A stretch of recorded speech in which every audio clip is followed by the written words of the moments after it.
A'udzu billahi minasy syaithanir rajim. Di samping kudu pas naon nu dibutuhkeun ku urang hiji penta ka pangeran, menta naon hatal milah cek Kangjeng Nabi, penta kain sehingga maneh teu boga uyah penta kain. Aju kedatangna ku mamanya uyah sosorodotan moal engke melalui tama urusan aing cek Allah, maneh minta urusan akhirat, minta urusan dunia, urusan inu mendahareun pake danan gitu ngaranna imah kendaraan kai hatal milah sehingga uyah minta kain ngan datangna lain berarti orang minta uyah nu datang sorot-sorot uyah datang teu uyah teh waduh beres pun dihandap pun di luhur blek katimpa uyah paeh sia kajen hukuman gitu kene orang minta duit ka Gusti Allah jang kebutuhan orang moal datang duit. Nah atuh datang duit mah nyegik teh ngaranna ngabedul teh mah budak moal ke aya hamba-hamba Allah lamun urang di lembur mah nu sugih nu boga ke ku Allah ditoel dot berangkat maneh ka ditu bere cak Allah teu kudu bahasa kos kitu nyana loyog sorangan ih jaheuh aing butuh 500.000 jaya ti anu cukup ya 500.000 iyalah kakawasan Allah mun urang dileuweung eueuh ieu zaman nu sama eueuh engke aya binata jin dirupakeun manusia mawa ka urang atawa hewan loba jasa hewan nu istiqomah ora emang maokeun roti kitu keneh monyet, kitu keneh naon dan lain sebagainya.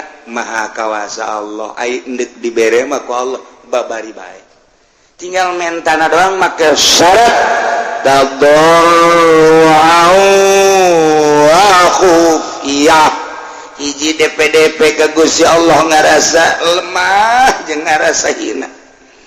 Kahinaan urang dina ngusulkeun kabutuh ka Gusti Allah teh coba dinolkeun. Seakan-akan eueuh kamuliaan eueuh kahebatan di diri urang mun dibanding-bandingkeun diri urang jeung tai kotok ge masih muliaan tai kotok Gusti. Tai kotok mah bisa dijual pakai surubuk mun cara dijual teh mah dibikeun ka batur tai kebot tai kotok aya mangpaatna abdi mah nanaonan Gusti. Tapi Gusti abdi teh boga kabutuh hiji eta nomor kaduana praktekeun coba hupyah teh ieu lalaunan bae mun urang ngadoa sorangan mah teh kudu make suara-suara hate bae ka Gusti Allah jang sorangan mah kos kitu hupyah duaan yai geus maklum mah pamentana akur geus teu kudu gandeng-gandeng sapuluhan yai akur pamentana mah geus tinggal ngaminan baja eta nu dibacana geus teu kudu gandeng-gandeng kecuali teu nyaho jamaah naon nu dibacana karak baca toh khufiyah ya inna rabbahu ketika Kangjeng Nabi Zakaria ngadoa ka Gusti Allah khufiyah laut para aulia Allah mah tilok gandeng-gandeng ngadoa sorangan teh kurucut cai mata insyaallah ngarasa loba dosa Gusti andai kata meureunnan ku Gusti dibere ge ieu mah kadedeh Gusti we teh layak sabenerna mah kudu dibere mah atuh deuk pelebah mana dipake kadedeh ku Gusti ja abdi mah atuh hamba Gusti ge encan jadi hamba nu sejati tapi Gusti jauh deui pamuntayang iwal ti ka Gusti abdi mah Kangjeng Rasul mah manusia nu sejati para aulia Allah mah manusia anu mahfuz sejati keneh Gusti di makomna para ulama masih sejati aya abdi mah kapan ustad lain kiai lain sakieu ayeuna tapi kabutuh abdi loba Gusti abdi teh moal minta ka sasaiwal ti ka Gusti kurucut cai mata urang mah pancan orang cai mataan can orang encan orang aya gede lebaran can kabeli sapatu ceri bloon aki-aki deh ieu mun kitu budak ngora can kabeli sapatu can kabeli lepis ceri rada deres ieu aki-aki cak pemajikan apa? Kenapa nangis? Belum kebeli sepatu. Emang mau kemana? Mau ke Ragunan cekan. Emang ada apa? Ada teman saya monyet di sono. Iya, mantap Kangjeng Nabi ngadoa Allahumma inni a'udzubika min ilmin la yanfa'u wa qalbin la yakhsha'u wa amalin la yurfa'u wa ainin la tadma'u. Abdi ngalindung ka Gusti tina mata nu teu daek ngurucut cai mata. Tuh Kangjeng Nabi mah ceurik ngaleungis. Dituruikeunlah ku para sahabat mun ngadoa ceurik nangis. Kitu kade para wali-wali Allah. Mantak Itu Ibrahim bin Adham pandi dia ngagempeng kadikun nu teu nyahoeun mah eta sinaon padahal urut raja. Parenganan urut cai mata ku unggal peuting ka dieu eta pakat. Siti Robatul Adawiyah ka dieu eta pakat. Ya Allah ya Rabbi, batur mah ibadah datang ka kos kitu nyeung cerika dosa. Jeung deui nya nama lamun ngadoa teh Gusti, abdi teh butuh pisan misalna ye yang ngiriman anak-anak abdi keur masantren abdi butuh bae 500.000 mata Gusti mun dagang atuh majukeun supaya ieu dagang buka untung kauntunganna jang anak mun tani kitu kene kauntunganna jang anak mun bisnis kitu kene ieu teh jang anak kepentingan Gusti ieu teh tah jang anak keur ngaji jang ngaluhurkeun agama Gusti dibere 500 prak leuwih 1 juta usul deui ka Gusti Gusti nu si mah abdi butuhna 500 loba teuing nu 500 na ieu dikamanakeun Gusti. Bebeja deui ja butuhna 500 Pak. Urang mah lain Pak. Butuh 500 datang 5 juta. Tah. Ieu. Meuli motor sapeda sabaraha duitnya, motor sapeda nu digoes teh. Emang maksudna kunaon? Abeh teu meuli bensin. Bensin teu boga kan bisa digoes. Eueuh bari mata sepeda, motor sepeda mun aya mah laku meureun. Aya deui ge capek. Urang tah kos kitu tah. Nah ieu ngadoa ka Allah. Nah urang ngadoa ya Allah ya Rabbi abdi mah kubutuh-butuhna temen hidup Gusti lah nu penting mah aya napasan bae. Ajeun potongan mah nu gendut dan geus kumaha. Dibere nu gendut ku Allah, "Bo Gusti gendut teuing." Maksudnya ieu mantep gendut teuing abdi rugi Gusti. Kunaon memang mun naik beca teu mah hiduan. Jadi kudu 2 beca, nyana sabeca abdi sabeca kan hambur ongkos Gusti. Nu reutik bae lah Gusti aya bere deui tah eta ulah atuh cak Allah ngadoa deui kae kunyin. Leutik jasa dibere. Usul deui ka Allah, Gusti leutik teuing. Emang sia mah benerna cak Allah. Enta ka Allah tabarru'u wa khufyah. Kudu make suara-suara adab-adabanana nomor kahiji urang boga wudu nomor kedua urang teh okos salat tahiyat nu bagus macara Kangjeng Nabi Adam okos tahiyat awal cuman ulah didiukan jadi sebu kaluhur ieu tah naon gadampal mun teu bisa sila ileungeunna kaluhur langitkeun ka ditu set lamun urang keur boga kabutuh mah kieu ulah dirapetkeun leungeunna tapi dicarangkeun saeutik ulah carang teuing kieu teuing ulah capek ongkoh sedeng ka ieu boga kabutuh teh kieu kaluhur langit ka ditu urangna ngaharep ka Baitullah yeuna kaluhurkeun boga wudu waktuna poe Jumat nu mustajabu da'wat atawa mameh maghrib atawa antara khutbah atawa tengah peuting waktu sahur harapen nisbat di urang ai aulia Allah mah jeung sabaraha bae ngadoa teh sebabnya nama teu kakurung ku waktu sakumaha Gusti Allah teu kakurung ku waktu nyana nu geus deukeut ka Allah teu boga perasaan aya waktu ja eta mah waktu mah perputaran panon poe sedengkeun nyana geus deukeut ka Gusti Allah teu kakurung ku perputaran panon poe ayana beurang ayana peuting tamu perputaran panon poe sedengkeun nyana mah geus teu inget-inget ka dinya ka Allah jeung sabaraha bae ngadoana diijabah wali mah kos kitu nu mantep aulia Allah mah sanajan boga hadas dijabah bae sebab ruhani nama murni suci panu diurus teh ruhani sanajan awakna boga hadas gede tas jima jeung pamajikanana 3 kali malah majimana wali beuki amat namanya siapa sok aju kadinya heran ajo kritik beki atau pasal kamu urusan bos gitu mah ieu keur carita dah ajo aya jelema butuh doa ngadoa we di jero hate sanajan dibaca Al-Qur'an di jero hate suci nya mantak urang mah urang ieu endek sare kudu boga wudu kemudian babacaan mun hayang ngimpi bagus sakitu babacaan ge ngimpina jeung jurig melulu wudu di wuduan babacaan di babacaan nuturkeun ulama sare igir ka dieu dibaca sholawat terek ngimpi jeung Kangjeng Nabi waliullah mah teu boga wudu malah tas hadas jeung pamajiganana kerek teu babacaan ngimpi ka panggih jeung Kangjeng Nabi boga hadas gede ngimpi masih ka panggih jeung Kangjeng Nabi emang mungkin rohna suci nu ngimpi bapan roh lain awak nama baget didinya di imahna ai rohna ngalayang ka panggih jeung Kangjeng Nabi ai urang mah geus diwuduan geus dibabacaan ka panggih jeung kuntilanak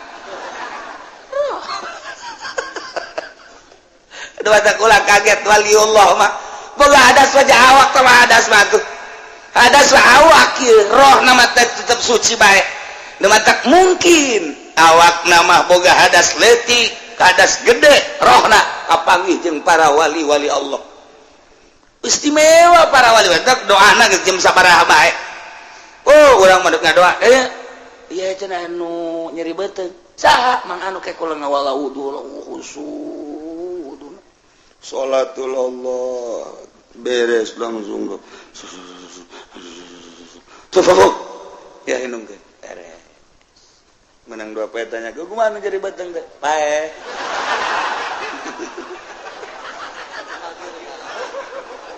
atuh nyana lagi tenang atuh geus pae mah geus beres tah kos kitu insyaallah tah mau kos aya jelema anu burut nanya ka naon garang-garang kiai kula ieu kula burut oh babari burut mah kumaha ulasan make cai kalapa make minyak kalapa mekelti kana kitu kan ulasan sapoe dua poe ulasan bae kitu komo ke tengah poe mah ulas eta geus we diulas ku jadat set menang saminggu bebeja ka kiai nanya kumaha burut teh diangsongkeun herang kiai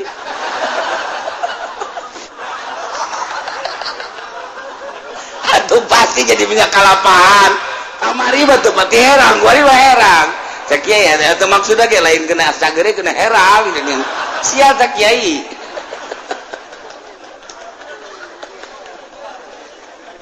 ya Allah ya Rabbi aya bae. Nah, coba. Mentecai kiai na keur sare keur tungguan. Orenganan jeung pamajikan keluarnya boga hadas gede kan. Naon? Itu cenah mah ngaji nyeri beuteung. Oh, beuteung geus. Atuh pembacaan aja je boga hadas gede ieu. Ya, geus teu make campe teu make naon Gusti mun teh cagerkeun. Nang dua petanyakeun. Kumaha cager alhamdulillah tuh. Boga hadas gede. Nyana ngadoana boga hadas gede bae cager. Aya nu pae mah tetep aya sakapeung waktu mah.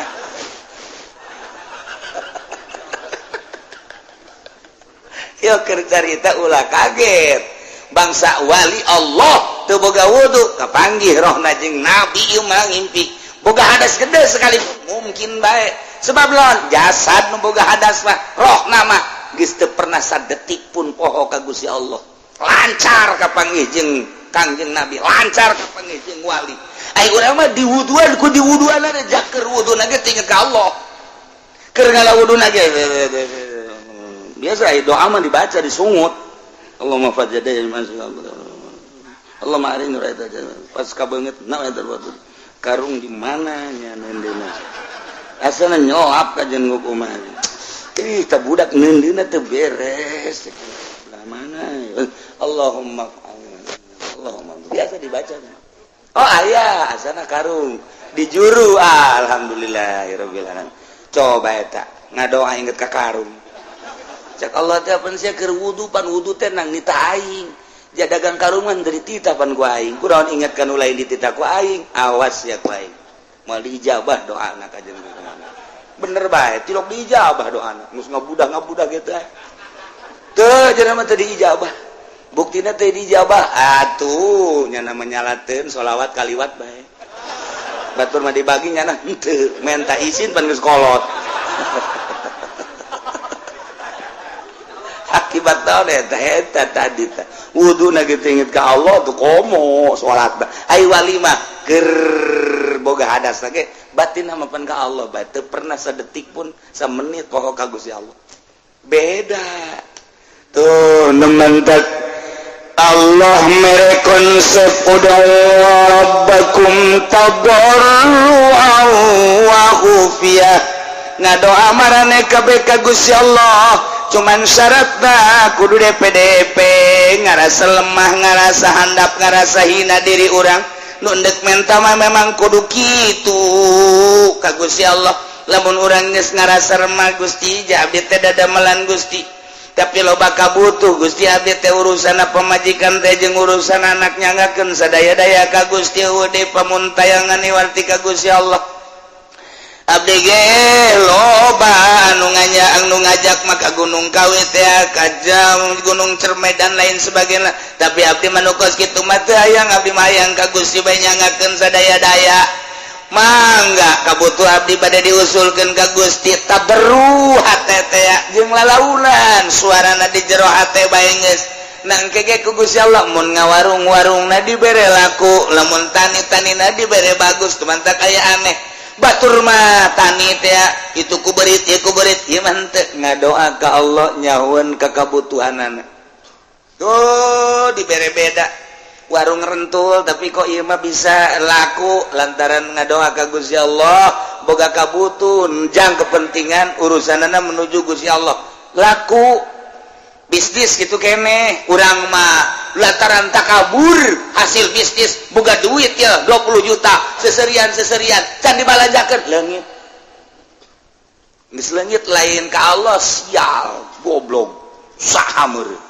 nu nyokot duit 20 juta beak memang tadi di mana anapun motor nama aya motor deui sarua ye itu teh mabur duit di bawah motor bae eta kos kitu geus masyaallah ari waliullah malain nya nama ketika mawa onta nak langsung ditendenan bebekalan di luhur nek menuju Mekah nek onta bari mawa bekal ketika di masjid eureun salat ke berangkat deui ke salat deui di berangkat deui salat deui satu ketika ontana ditalian di hareupeun masjid kemudian manehanana ka masjid meme asup ka masjid disanggakeun ka Gusti Allah Gusti abdi nu Gusti onta ge nu Gusti pupuatana ge eta teh nu Gusti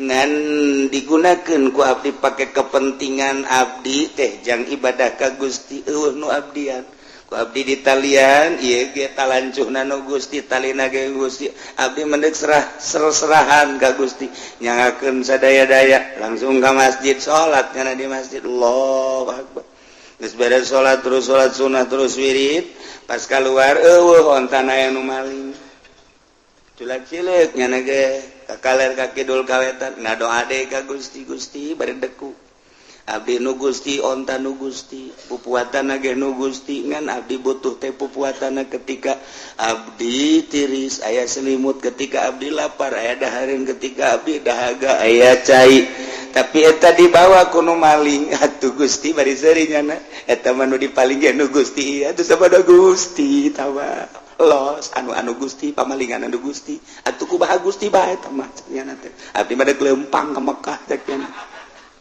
hebat kan wali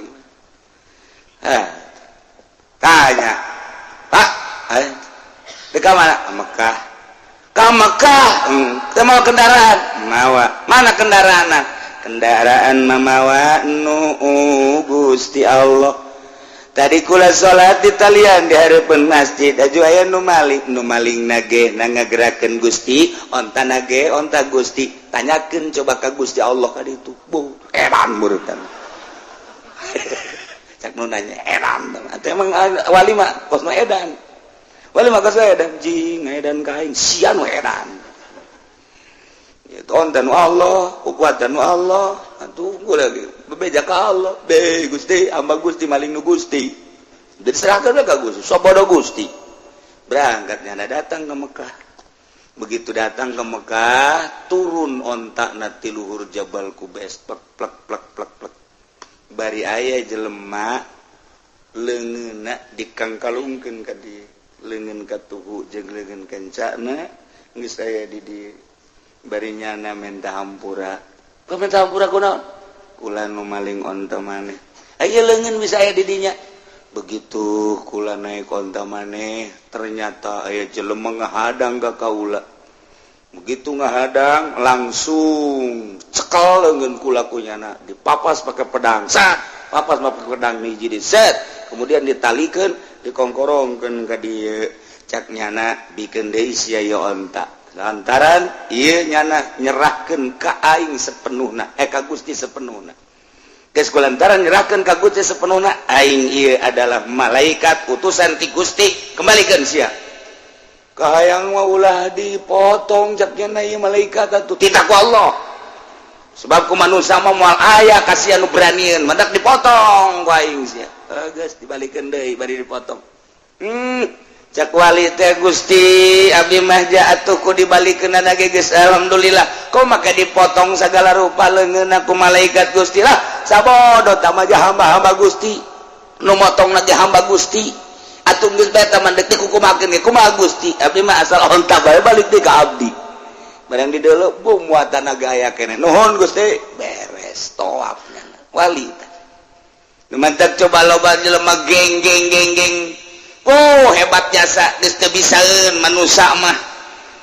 dek ngarusak nyana dek ngalawan nyana serahkeun ka Gusti Allah engke ge aya nu ngutus imam manusia wa imam jin wa imam setan wa imam malaikat nu penting dibales ku Gusti Allah serahkeun ka Gusti Allah nu mandak jeung wali masing hade ya Allah aya Muhammad benerkeun tuh nu nyembah ka kayu Muhammad benerkeun tuh nu nyembah ka patung benerkeun tuh nu nyembah ka batu benerkeun tuh nu nyembah ka makhluk benerkeun tuh nu nyembah ka dunia benerkeun tuh nu nyembah ka jabatan benerkeun tuh nu nyembah ka derajat benerkeun tuh nu nyembah ka mangsa tetek banget hiji bejakeun Allah teh hiji Allahul ladzi khalaqas samawati wal ard bejakeun dakwah kangjengna ieu tah sapopoena oh Muhammad deuleu kumaneh itu nyingsat awewe mah make pakaianna nyingsat urang Arab teh baheula mah pakaianna nyingsat lamun awewe teh kan saukur make ampok-ampok doang terus lalaki kitu keneh jadi narerted ka luhur kadeuleu ping-pingna bujal kadeuleu okos Mesir kan gitu teh uih kadaruluan kabeh Muhammad bejakeun itu tuh ulah kos kitu tuh make aturan-aturan muamalah nak itu kene ulah bangsa nu gagah jadi menang nu kuat jadi dahsyat nu lemah makin lemah kuari aya aturan muamalah bereskeun Masya Allah Kangjeng Nabi titah ngaberesan nu kos karari kuari mah nu patali heula kana pakaian tah urang jahiliyah teh di mana-mana toab teh sataranjang Muhammad benerkeun coba ge ayatna ya bani Adam khudhu zinatakum inda kulli masjid turunan Adam khudhu cokot ku aranjeun jieun ku aranjeun pake ku aranjeun zinatakum pakaian-pakaian aranjeun kabeh zinah mah hiji hal nu dimaksud nama libas berarti ieu teh majaz mursal min itlaqil hal nu diitlaqkeun nama hal zinah tingkana tapi nu dimaksud nama libasna tuh ay mayasturu auratakum inda kulli masjidin masjid makan tempat tapi nu dimaksud mah ieu teh salat jadi min itlaqil mahal wa iratil hal berarti kan majaz kene bae sarua jeung kieu bejakeun Muhammad ke umat anjeun turunan Adam ketika rek salat dek tolak khudzu zinatakum pake pakaian nu sesuai jeung aturan ketika dek salat tutupan aurat lalaki baina surah war rukbah awewe mah sakabehna iwal kafain wal wajh wal kafain bejakeun bedakan kita ketika tolak sarwa awawet ilal wajah wal kafain lalaki baina surah war rukbah sok tutupan urang dek salat kuari mah wajib nutupan aurat dalilna ieu dina Al-Qur'an khudzu zinatakum inda kulli masjid tuh jadi nyaho kapan dalilna kuari mah eta kok bisa jadi kos kitu teh pan khudzu teh fi'il amr kan al amru ma iza utliqa in sarafa lil wujub ila madalla dalil geus bahasa khuzuna di dieu kudu dibongkar deui Imam Syafi'i mah ngabongkar khudzu teh kieu Imam Malik mah ngabongkar khudzu teh kitu urang mah geus tarima asak bae kuari mah nyaritakeun para imam-imam majapu yang ngaji henteu mondok henteu atuh teu puyeng kumaha atuh aja saminggu sakali ge eta ge sesa atuh lamun henteu keur ngabesan jang ngabesan mah teu ngararaji bae tetep kitu ge sesa ge lumayan jang naon ngamahmur-mahmurkeun tukang uduk lumayan ayo kudu zinataku hese zinah ge nu dimaksudna kapan libas pake ketika urang dek salat itu ukuranna mah baina surah wa rukbah ulah kadele dengkul ulah kadele bujal dengkul jeung bujal nama tamah lain aurat ngan aurat mal katutupan lamun bujal jeung dengkul teu katutupan sarua jeung malatimul wajibila bihi fa huwa wajibun kos jembatan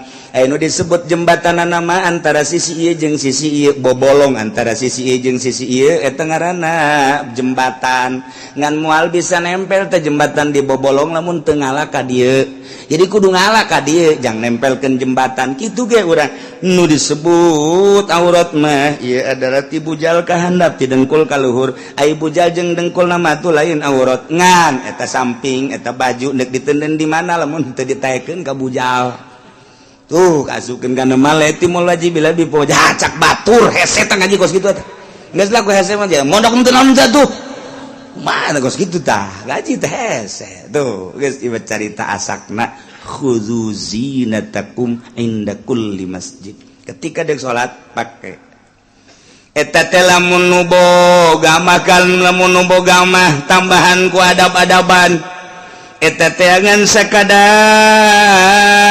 jang kawajibanana hungkul ditambahan make kasunahanana adab-adaban mata Kangjeng Nabi malamun dek salat teh make jubahnya nama make komis nu rapi di samping make baju gamis di jerona make sirwal make calana sanggeus teh make calana make jubah komis ngaranna kemudian Kangjeng Nabi mah make amamah udeng-udeng di dieu di samping amamah ditambahan deui ku irtida di dieu gagah keur makasep Kangjeng Nabi teh ditambahan ku adab-adaban anu luar biasa urang neuleuk Kangjeng Nabi seperti kitu wah masyaallah entek cek Kangjeng Nabi malam ya tamam fa huwa syaitanun sajelema nu teu make udeng-udeng eta adalah sarua jeung setan geus urang lamun hayang hese-hese teh neuleuk setan ieu bae nu dihareup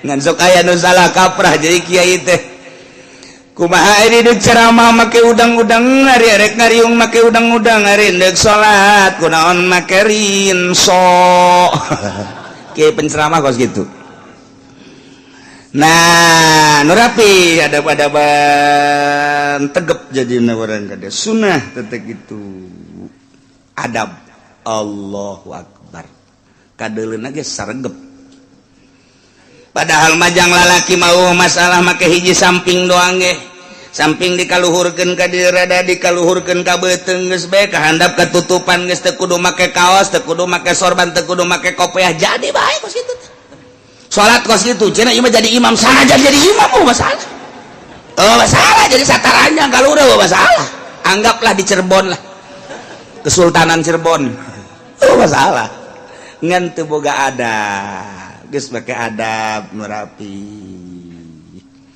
malah kabelah dia nama diatur ku Kangjeng Nabi nu bagus mah hiji pakaianna namun aya manu putih nomor kaduana nu bersih ka hiji nomor kadua nu putih lamun eueuh nu putih nu polos lamun teu boga kakarak make nu aya gambar-gambaran kebeneran di dinyana make batik aya semar di sisi aya gareng aya cepot begitu orang salat di tukangannya nah atuh nu kabayang Asep Sunaria. Masya Allah, ulah tah, itu bagus. Pakai batik batu mah paranti ka kantor, batik anu hajat, batik. Iki salat mandum nunan ngaranna putih mun aya nu polos.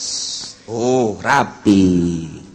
Khudzu zinatakum inda kulli masjid. Nalika urang salat berarti make pakaian nutupan aurat wajibna tambahna sunnah.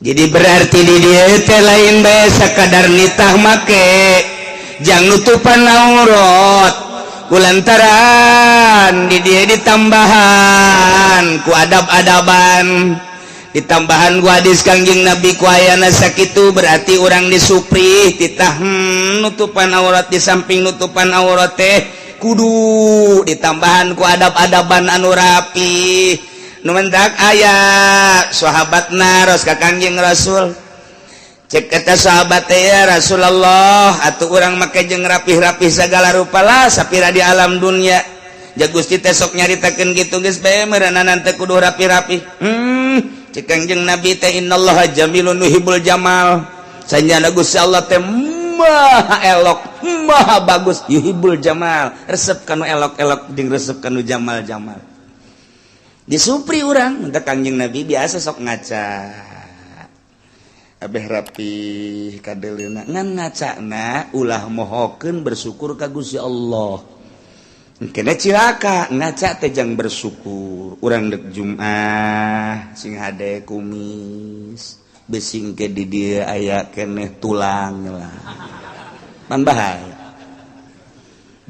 kan lamun aya tulangnya na ungas ingus bae ceknya teh bau asin amat orang tulang pan di dieu teu masarua jeung jawara teh ya jawara anu sok galak teh ajunya dahar barang dahar sorangan bae jakeur ngambek meureunanan tidinya teh jada jeung tembang ai prak teh tulang tembang di dieu nyelap dina kumis-kumis pan sok gede tai sakieu jawara tuh ngaranna ge kur ngambek bae begitu dek nginum nya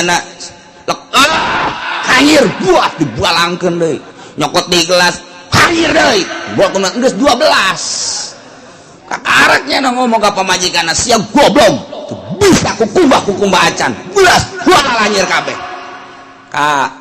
ngaca coba jangan kena gelasan bersih kali ya ngaca emang naon eta tulang di kumis di kumis jadi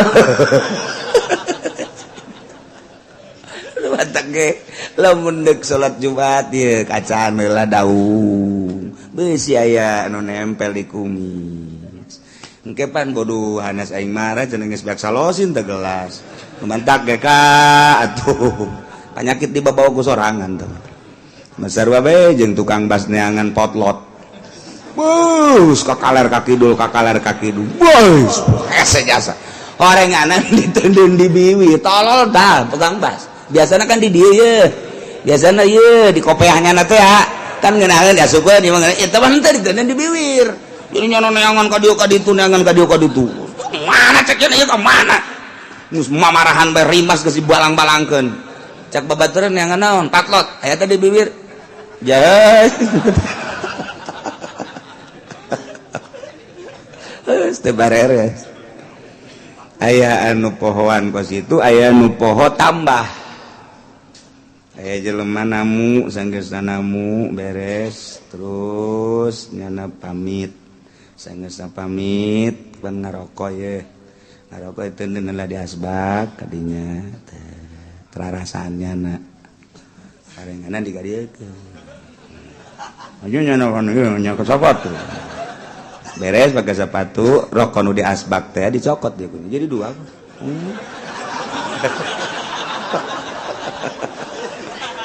tinggal lu boga imah bae bos tolol ting jadi tamu karo-karo aing dibawa cek cenah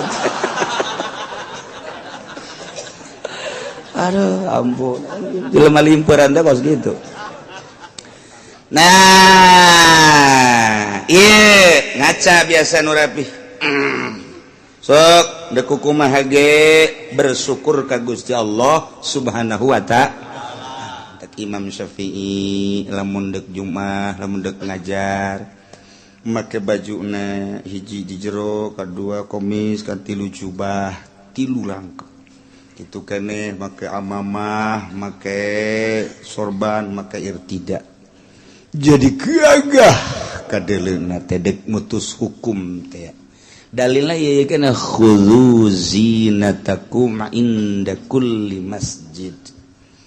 Nah, gitulah di samping khusus nutupan aurat secara wajib tambahan adab-adabanana dalilna iya malamun teu boga lamun teu boga mah saaya-aya bae kabeneran teu boga sama sakali ieu mah teu boga sataranjang eueuh masalah salat sataranjang ngan ulah berjamaah sorangan salat teh sorangan di kamar Allahu akbar sorangan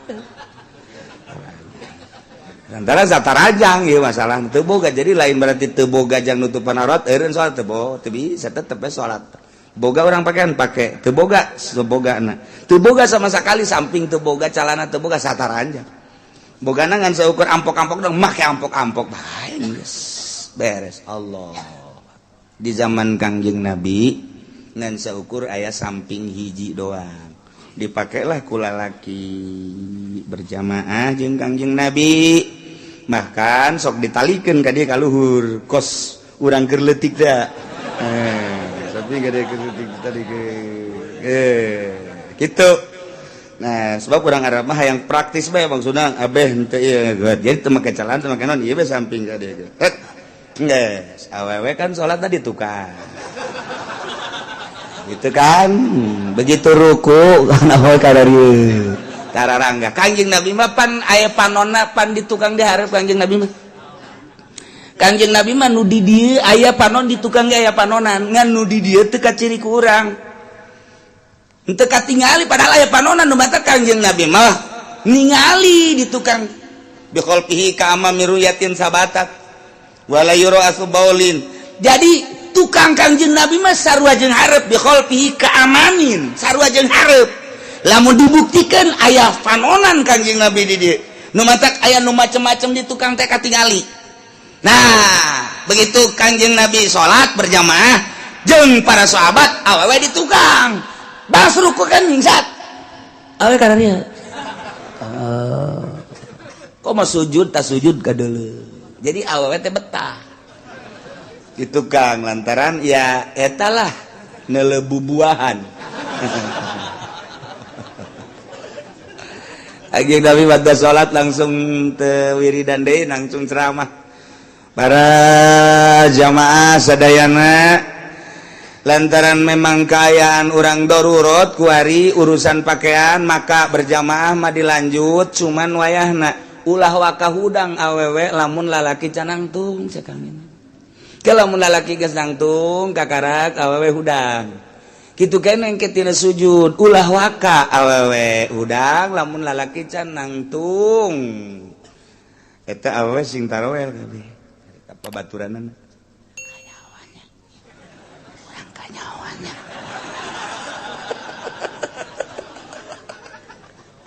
sing kalewes kabeh arisin ka Kangjeng Nabi teh berarti kanyawan cenah urang ieu sing eta bae sing harareos kanyawan cenah urang kanyawan Kangjeng Nabi seri emang teh kanyawan bae ku kanyawan boro-boro baheula aya keneh Kangjeng Nabi sanajan urang kuari ge sanajan urang kuari maca sholawat pan eta hiji sholawat teh hiber ka Kangjeng Nabi assalamualaikum ya Rasulullah wassalam abdi sholawat tisaha timang anu urang mana urang anu cak Kangjeng Nabi kok bau ka ambeuna ye oh ieu mah sholawat pendopo hampura oh paingan ieu mah aya bau-bau bangsa pemerintahan jeung ieu sholawat bau waalaikumsalam ieu saha sholawat tisaha abdi ti kiai anu ieu mah rada seungit ti rada oh nanya ieu mah sholawat ti loka pendopo nya oh paingan beja assalamualaikum salam sholawat tisaha imam seungit amat ke cak Kangjeng Nabi kula ka ditu kakalayangan Kangjeng Nabi nah neuleuh emang kumaha gitu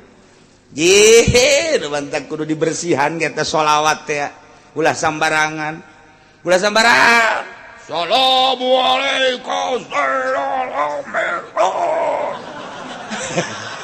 orang di jeron ama yang berkat atuh Kangjeng Nabi waduh sambarangan sia salam-salam ka aing sia hati teh beres mantak ge nu rapi urang dihadiran ku Kangjeng Nabi cacakan baheula cacakan ku atuh komo baheula kakalayangan Kangjeng Nabi teh ningali nu keur assalamualaikum zainal anbiya assalamualaikum assolazkiya emang henteu laporan ka Kangjeng itu lapor didele nu mantak kaju masyarakat arembungeun di dinya kunaon berarti kan henteu sinergis teu bagus ka ambeun aku Kangjeng Nabi urang muludan kan embong lah sangheuk aing muludan kanyana emang kunaon henteu lah embung dibawa ta embung bae sebab nu mingpina nu ngayakeunana henteu lillahi taala kaambeul ku Kangjeng Nabina bau Kangjeng Nabina henteu ridho geus teu mawaan malaikat ngaulah-ulah ulah waduh jeung berkat 2000 nu datang 200 leg-leg Gus ya berkat tah kaambeuna lain deui emang kumaha gitu sabarangan kudu dibersihan urang maca sholawat nu rapi teu kudu gancang-gancang nu aplen tapi nu mantep Kangjeng Nabi kan neuleuh jai horenganan sholawat nu salam ka aing teh kadeuleuh tengah peuting bener penundutan cek Kangjeng Nabi teh waduh teu kuateun cek Kangjeng Nabi waduh juga goler ge cek Kangjeng Nabi budak balik deui ka Madinah lah cek balik deui diantepkeun molor di dinya Allah karim urang lamun nyaritakeun tentang ibadahnya urang mah kan kakarak datang ka babacaan teu boga pikiran kumaha bahkan paling urang mah ye babacaan dihartikeun ye susah kitu encan boga rasa kapan lamun geus boga rasa mah bakal napinuh ku adab jeung isin sebab naon urang keur carita Kangjeng Nabi dihadiran ku Kangjeng Nabi isin karena mun urang salah belah dituna urang teh kapan dihadiran ku Gusti Allah cak Gusti Allah wa nahnu aqrabu ilaihi min hablil warid kaula leuwih deukeut ka anjeun hei manusia tibatan urat genggerong aing teh deket jasa ka sia atuh sia sing hade sia teh keur bareng jeung aing deket aing ka sia ilmu aing ka sia nyaho aing ka sia teh keur dibarengan ku aing nu mantak tah lamun geus boga rasa urang babarengan jeung Allah isin salat ketungguan nya salat teh Allah ih cakal si salat ka saya geus bar likum cepet amat salat wah nu tapis jumping gitu sakjana mah enduro meureun Masya Allah teh teu boga ka isi cak Allah dekam mana tah sih ya Allah tapi lamun boga rasa isin ka Gusti Allah dideleukeun dikanyahokeun nu marentahna Allah nu nitahna Allah akur teh jeung aturan Allah isin amat yenang tungna kieu akur teh jeung aturan Allah ruku aing akur teh jeung aturan Allah boga rasa aing teh deukeut jeung Allah dideleukeun ku Allah sok sieun salah makin ka ditu makin adab makin inggis makin lempan tuh kan makin sieun ka Gusti Allah atuh Allah na deukeut wa nahnu aqrabu ilaihi min hablil warid nu leuwih deukeut ti aing geus teu kudu mikiran naon ja aing sia deuk ka makhluk lagi nangieun aing cek Gusti Allah sia minta tulung ka makhluk deuk naon minta tulung ka makhluk jen nu leuwih deukeut mah aing itu genang aing ngagerakeun atuh balik ka aing geus we ka Gusti Allah tah urang lamun salat ti penting Allahu akbar aya sieun ka kunti anak kunaon sieun ka kunti anak cek Gusti Allah kunti anak teh makhluk aing ngagoda sia digoda kuat henteu pan sia mah keur jeung aing baca auzubillahi minasyaitonir rajim cek Gusti Allah kunti anak hiber ayo baca a'udzubillahi minasyaitonir rajim aing ge bisa sial kunti anak nang tangan goblok jasa orengan teu husu urang dah teu asup ka hate tah pokos kitu mah tapi lamun boga rasa jeung Gusti Allah sieun kabeh ge malah nang tangan kunti rombongan ka dieu sia rombongan kadieu ulah sok soranganan bawa bapak kolot sia aki sia incu sia hayu ka dieu aing sakalian paeh di dieu ye hawa kasih lamun geus urang boga rasa wa nahnu aqrabu ilaihi min hablil warid aing teh kapan leuwih deukeut ka sia jadi sia teh jeung aing atuh geus kumaha masyaallah tak urang mah kakarak datang ka kitu babacaan adab dipaksa melalui syariat can boga rasa lamun geus boga rasa lain deui ke ibadah lagi wa kulu washrabu wa la tusrifu innahu la yuhibbul musrifin wallahu alamu bimaradi bejakeun Muhammad wa kulu sok dalahar maraneh kabeh wasrobu sok ngararinum maraneh kabeh masitum sakahayang anjeun sakumaha nu geus diatur ieu dahareun anu halal inuman anu halal sok dahar nu halal nginum nu halal wala tusrifu cuman ulah leulewi lantaran innahu la yuhibbul musrifin sanjana Gusti Allah mah teu resepen kanu leulewi dititah lamun tadi khudzu zinatakum khudzu nafil amr maedakeun kana wajib jang nutupan aurat kabla dituna mah sunah adab-adaban tapi di dieu mah kulu wasrabu aya amr teh di dieu mamar lil ibahah sakadar menang doang eta ngabedakeun antara nu tadi khudzu zinatakum inda kulli masjid amr jeung ieu wa kulu wasrabu wala tusrifu amr keneh tapi penggunaan amrna lain deui nu itu wajib nu ieu mangan ibahah tah jangan lempengkeunana kumaha eta nu hese tuh pasti hese mondok teu ngajem teu teh hese kumaha jangan ngadengekeun ge gadengen riweuh eta tah pibongkareun nu kos itu masyaallah sedengkeun kapan di dieu teh aya huruf atap di dituna khudzu zinatakum inda kulli masjid kadila aya huruf atap wa kulu washrabu wa la tusrifu eta huruf atap teh huruf penghubung antara kalimah nu ieu jeung kalimah nu itu dihubungkeun ku huruf atap ngaranna huruf atap penghubung eta teh aya nu mutlaq jami dan lain sebagainya kok bisa jadi beda nu tadi mah kapan jadi wajib nu ieu mah kok jadi ibahah ieulah nu koleng Masya Allah jukuna tuh batin saya tuh kudu ibahah saya puyang nama kos itu mah eta mah kudu nurun-nurunkeun kitab janggotan emang aya kitab janggotan jelema make janggotan tuh kitab deui sarua ese ya cerita saya ngaji bela silahkan dahar silahkan nginum sakayang anjeun asal halal jadi dititah dahar jeung nginum teh dititah ku Gusti Allah lantaran memang geus jadi adat kekuatan manusia teh ku Gusti Allah geus dibagi-bagi aya nu kekuatan dahar jeung nginumna teh kuat samingguan sakali dahar saminggu aya nu kuat 5 poin sakali dahar 5 poin aya nu kuat 3 poin sakali dahar 3 poin aya nu kuat sapoe sapetingan sakali dahar aya nu kuat sakali dahar genep jam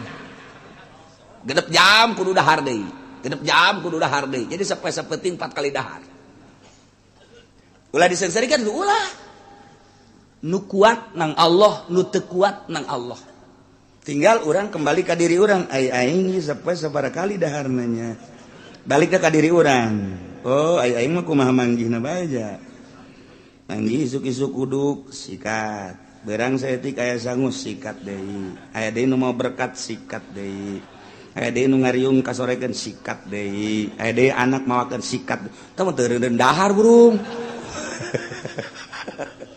kulu wasrobu jadi ulah nyeungsarikeun kanu sok dahar loba dahar lantaran di dieu ge dijelaskeun wa kulu wasrobu nu ulah sote wala tusrifu ulah leulewi berbagai ulama nyaritakeun tentang wala tusrifu artina ulah leuwih teh hiji leuwih teuing datang ka kamangkaraan cara Raja Namrud dahar kudu ngeunah bae beres dahar wow nyana susurian ke nyana ka WC dicolok deui utah ke istirahat sakedeung dahar deui wow geus susurian ke meunang bangsa saparapat jam 20 menit colok deui jadi hayang dahar bae blon eta pangeran Raja Namrud teh jadi ngaku pangeran nah kos kitulah Raja Namrud ieu Isrop ngaran atawa Isrop teh hukum mustahil ngadahar sakumaha hayang urang ieu hayang caplok hat aya seubeuh na seubeuh ngan sakumaha hayang diturutkeun eta ge Isrop sarua bae kuduna kumaha sederhana bagi tilu cak Kangjeng Nabi di awak urang kokosong beteng teh bagi tilu sasulus jang dahar sasulus seperti lu deui jang cai seperti lu deui jang napas tah lamun urang bisa kos kitu awak teger bae awak sehat bae bagi tilu ye awak ye beteng seperti lu jang dahar seperti lu jang cai seperti lu kosongkeun urang mah kok kosong datang ka katakan malah mah dahar teh baru budak turun heula digejlug usah kumaha karunggoni bae leuwih teh eta mah kulu washrabu wa la tusrifu lamun urang nyaritakeun sejarah Syekh Maulana Hasanuddin teh manehanana ieu 3 bulan sakali daharna pertama datang ka Banten sabulan sakali pamajikanna saminggu sakali daharna eta nyana nyindiran ka pamajikan deuk iraha ibadahna sia mah atuh saminggu sakali dahar bae deuk iraha ibadahna eta saminggu sakali ge basi disindiran keneh bae ambo atuh pamajikan urang mah teu bisa ngomong kumaha ibadahan ngan dahar mah lulu saminggu sakali disindiran mikir pamajikanana naiklah sebulan sekali kulantaran naik sebulan sekali Maulana Hasanuddin 3 bulan sekali Masya Allah kari nyindiran deui dikira ibadahna teh sabulan sekali make dahar cak pamajikanana kumaha ieu hara ujung-ujungna Syekh Maulana Hasanuddin mah 6 bulan sekali daharna turutan ku sia jengker sia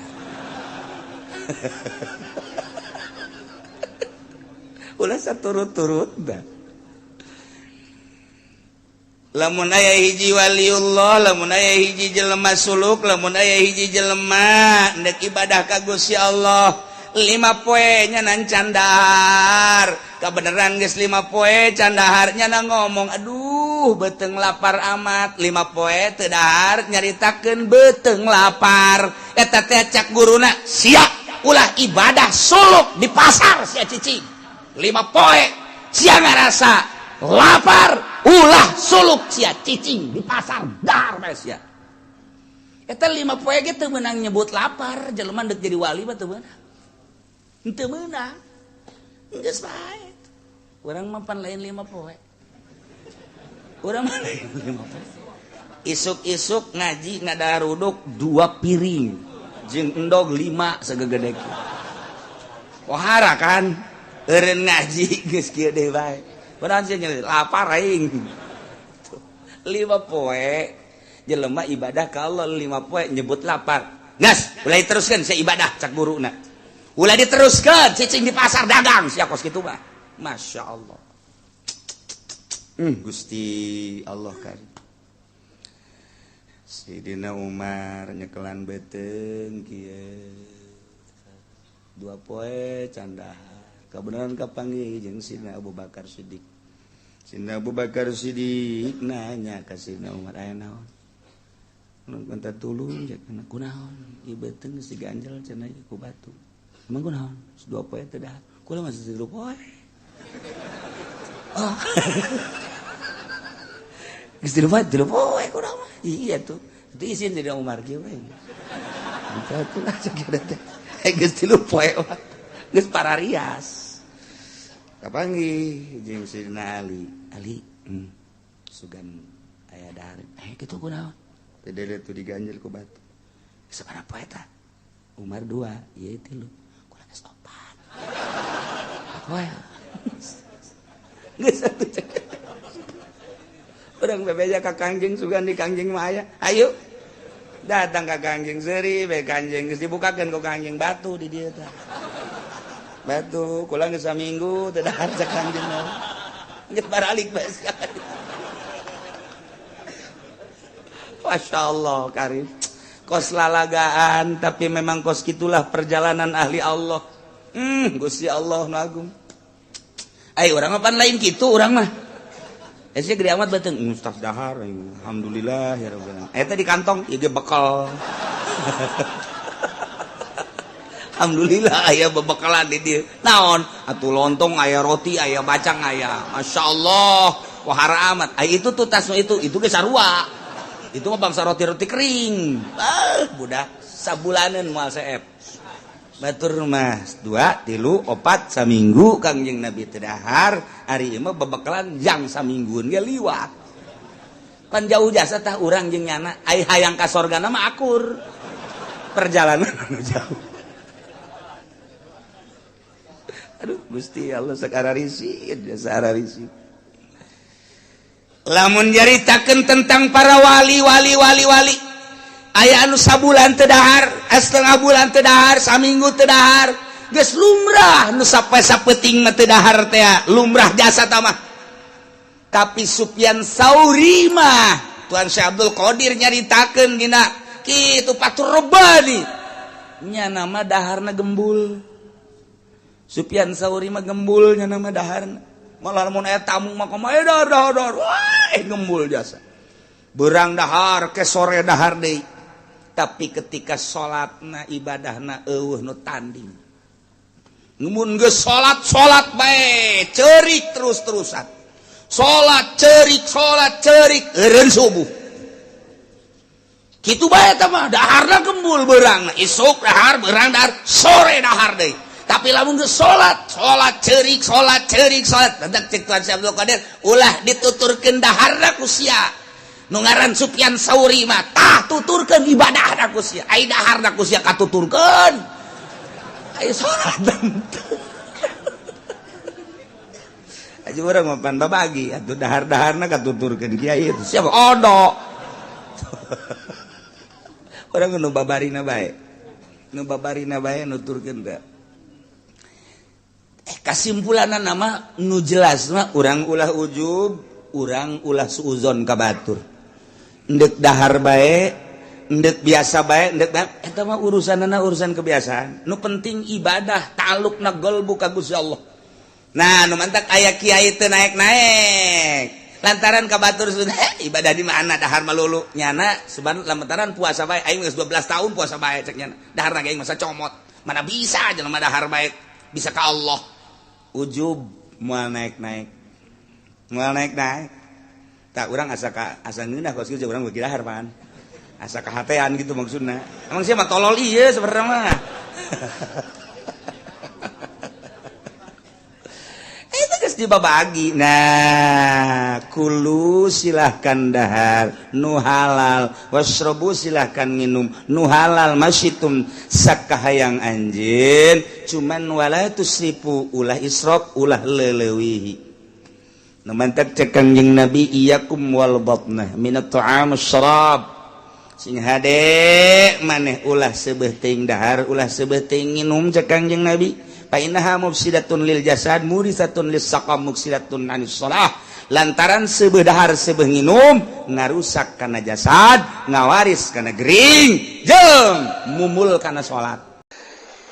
Nah ieu Kangjeng Nabi teh kumaha ieu? Setelah dicaci dimaki Kangjeng Nabi teh omongan teh geus unggal menit unggal jam di sisi ti gigir ti kaler ti kidul penghinaan terhadap Kangjeng Nabi pohara jasa ngalain-lain Rasul ngalain-lain Nabi ngalain-lain Al-Quran ayah seti ngaran nage manusia di jero hate Kangjeng Nabi teh ayah terpikir aing teh dakwah sakieu teh panditita ku Gusti haju dibere mukjizat Al-Quran bentukna kok kejataan nama horenganan manusia teh teu narurut dituduhkeun ka pangeran anu asli nu nyieun langit bumi katut teh sinanyana ge anu menghina sabenerna mah pan eta teh buatan Gusti tapi kok teu percaya aneh malah manehanana percaya ka patung Lata ka patung Uzza percaya nyana teh ka berbagai patung aneh cak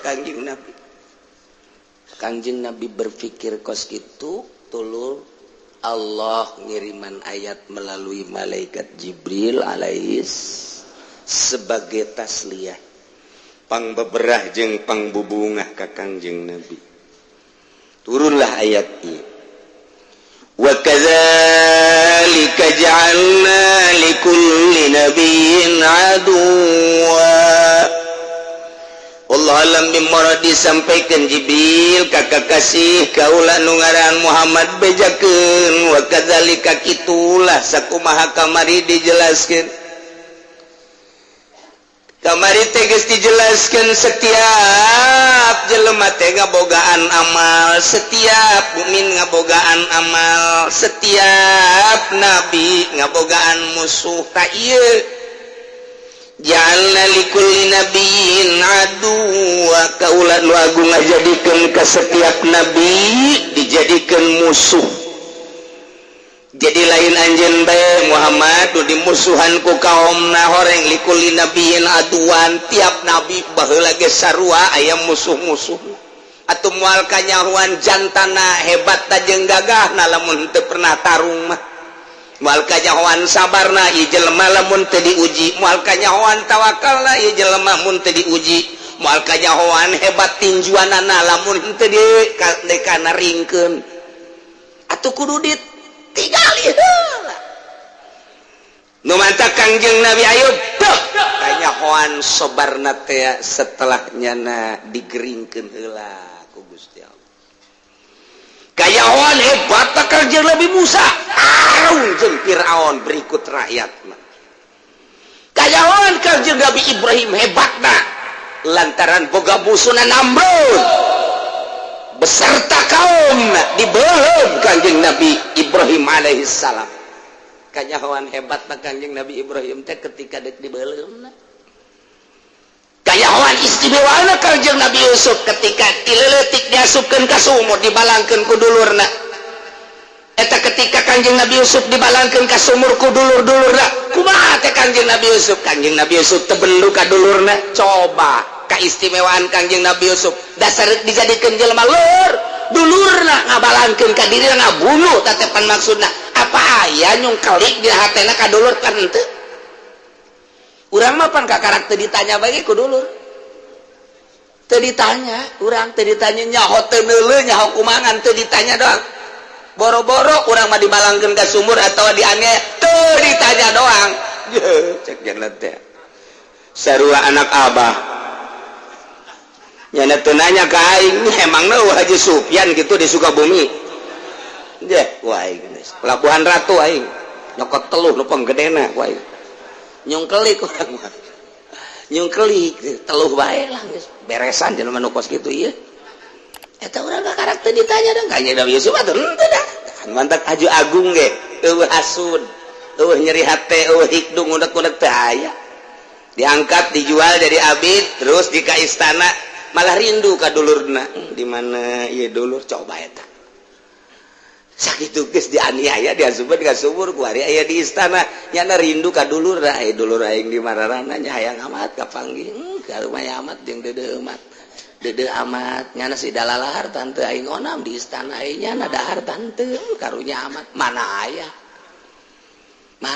jelema dianiaya haju kos kitu tuh kaya kawan hebat tatepan kos kitu tah ya Allah ya Rabbi Masya Allah mantap hese jasa jelema hayang hebat ulah tapi jelema eta aya bae nu hebat nu mantak hebat lantaran boga pagawean nu hebat leuwih tibatan batur hayang hebat mah cilaka lantaran direka tapi ketika Allah deuk ngangkat hebat teliti aya naonan di dirina ternyata boga pagawean anu hebat naon hatena ka Allah bae nah ilah Kangjeng Nabi teh ya ku Gusti Allah dibere wawasan ke tukang Muhammad sareng gitu anjeun dianiaya ku kafir Mekah ngamusuhan umat anjeun teh ulah nyeri hate lantaran nu kamari ieu Nabi Isa meme anjeun teh kapan dianiaya sampaikan kalamun teh amah terbukti pan disalib Kangjeng Nabi Isa teh ngan Kangjeng Nabi Isa na beda angkat ka luhur langit tapi pan cukup penganiayaan mah penggerbegan terhadap Isa penganiayaan terhadap Isa para ku umat nak lain anjeun bae Muhammad Nabi Musa dek dibunuh kapan ku Firaun teh ya terus diteangan ku Firaun teh sampai diudag dimusuhan berarti Nabi Musa lain anjeun bae Muhammad dimusuhan ku kaum teh Musa nu sakitu gagahna tatap dikejar ku Firaun Nabi Ibrahim keturunan anjeun Muhammad tetap bae dianiaya ku Raja Namrud dibeuleum umat kabeh nya tujuan ka keputusan Raja Namrud belum eta nu ngaran Ibrahim lain anjeun bae nu dianiaya Yunus diusir ku kaumna datang ka naik kapal digejeburkeun karena dianiaya ku kaumna teh Musa eta Muhammad tenang kakara Kangjeng Nabi ijah senang tah hate teh neuleuh ka ditu teh senang masyaallah ya kos calon lurah ya 12 belum amat loba amatnya 12 teh calon lurah apa nu menang nama tah hiji tah ulah ceurik tah nu eleh ulah ceurik begitu aing eleh situ ge eleh teu tenang bae kalem bae malah tah lamun 12 pan nu menang nu isin nu eleh loba baturna tah mah atau lu baheula si itu ge baheula menang si itu eleh jatuh aing ge eleh bae geus ulah sedih ulah naon jadi tenang ka urang mah tuh jadi baheula ge kararitu tah ieu ku ari kiai teh kiai tak kiai dianiaya ku kaumna mimiti diaromongkeun ku kaum sekitarna teh diondang ngariung ulah diondang ge eta mah geus ulah berkat nama deres berkat nama aya diondang mah teu deres keneh kabelah dia nama aya nu ngahasu dan geus lah undang ulah berkatan ulah di padeta kokolot kos kitu galak ngeunaheun kana ceulina wang-wing-wang segala ngadu kotok diulah ngadu gaplek segala diulah kredit segala diulah undang ulah berkatan ulah geus tek aing sih salah naon cak kiai teh kok jadi kos kieu tah mulai guys salah jadi imam bae dedehem bae masyarakat cipane dedehem malah mah diturunkeun nya jadi khotib da turun demo sakumaha demo ka DPR teh biasa tapi tetap introspeksi mawas diri aya naon di diri urang ngan emang kos kitu ke bakal terisoril nu bener mah bakal nate terpojok teu dibaturan biasa tah mah kos kitu mentak ulah aneh nya ieu Kangjeng Nabi ditasliyah dibeberah disenang-senang dengan cara lain anjeun bae Muhammad anu dianiaya teh baheula ge likulli nabiyyin aduwa Allah ngajadikeun tiap nabi musuh berarti nang Allah teteh nu nyieun musuh ge nang Allah kama ja'alna haula'i ada kasakumaha ku permekah dijadikeun ku kaula sebagai musuh anjeun tiap nabi ge ngabogahan musuh nang aing cak Allah matak anjeun mah hayu bae dakwah ku aing dijieunkeun musuh dek dideuleuh kekuatan jeung kasabaran katawakalan anjeun Muhammad dijadikan musuhna ku Gusti Allah teh bentukna teh syayatinal insi wal jin nyaeta setan-setan anu berjenis manusia jeung setan-setan anu berjenis jin anu bakal ngagoda ka Kangjeng Nabi, anu milaraan ka Kangjeng Nabi, anu bakal inkar ka Kangjeng Nabi, ku Kangjeng Nabi teh dibere ku Gusti Allah, teh dibere musuhna teh nyaeta setan-setan. Bentukna setan teh aya nu bentuk manusia, aya nu bentuk jin. Jadi bapana setan teh kapan ngaranna iblis. Iblis teh yeun dua kelompok. Qasama junudahu, anna iblis qasama junudahu kismain. Iblis teh ngabagi dua tentarana dibagi dua. Wa ba'atsa fariqan minhum ilal jinni wa fariqan ilal insi, sebagian dikirim ka jin.